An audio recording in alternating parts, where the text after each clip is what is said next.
दरअसल पूरी घटना द 26 मई 2025 की रात करीब 3 बजे शिवराज मेवाड़ा ने पलासिया थाने में रिपोर्ट दर्ज कराई थी कि टैक्सी स्टैंड के पास तरुण मालवीय और उसके दो साथियों ने उस पर जानलेवा हमला कर घायल कर दिया है, जिसमें बाएं हाथ पर चाकू से गंभीर चोट आई।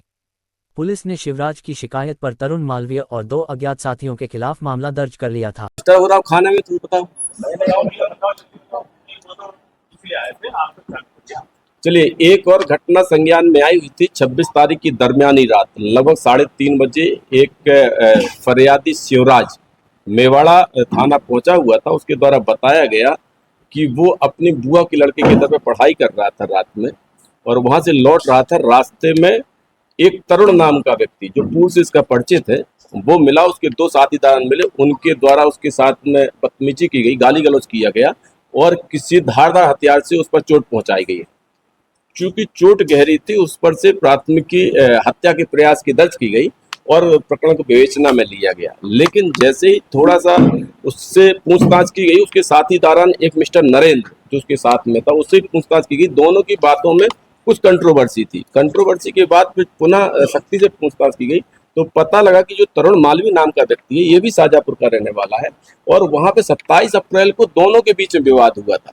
उसमें से नरेंद्र और शिवराज के द्वारा इनके साथ मारपीट की तरुण के साथ में। तरुण के द्वारा वहां पे एफआईआर करवा दी गई थी, तो उसके द्वारा तरुण को फंसाने के लिए ऐसा कृत्य किया गया है।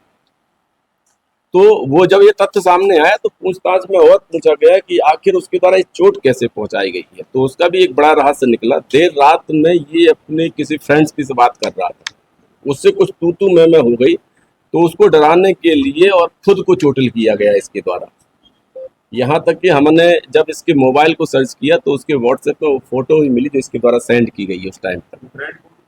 ये फ्रेंड है, वो हमारी तस्दीक का विषय है, उसको तस्दीक किया जा रहा है क्योंकि उसमें कुछ छद्म नाम लिखा हुआ है। ये महिला भी हो सकती है, पुरुष भी हो सकता है, वो देखा जाएगा। अभी वो विवेचना का अंग है, जैसे क्लियर हो जाएगा आपको क्लियर कर दिया जाएगा। क्योंकि वो हमारा साक्ष्य रहेगा इसलिए उसको डिस्क्लोज नहीं कर रहे हैं।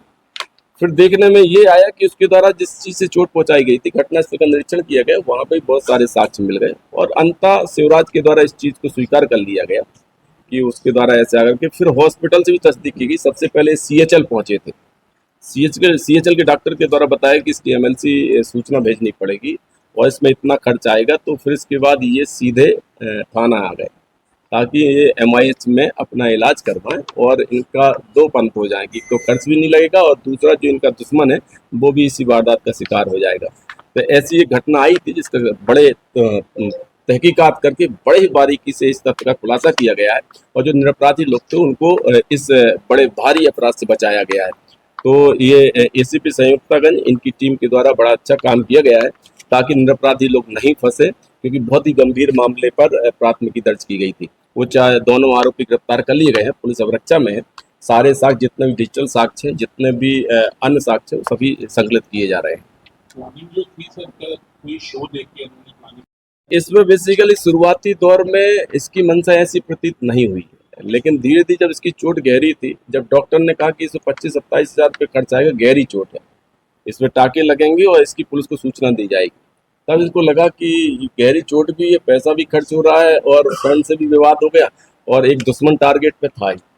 और चूंकि पढ़े लिखे लोग हैं और कहीं ना कहीं इन सारी चीज़ों से वाकिफ हैं कि कैसे घटनाएं को अंजाम दिया जा रहा है, कैसे साजिशें रची जा रही हैं।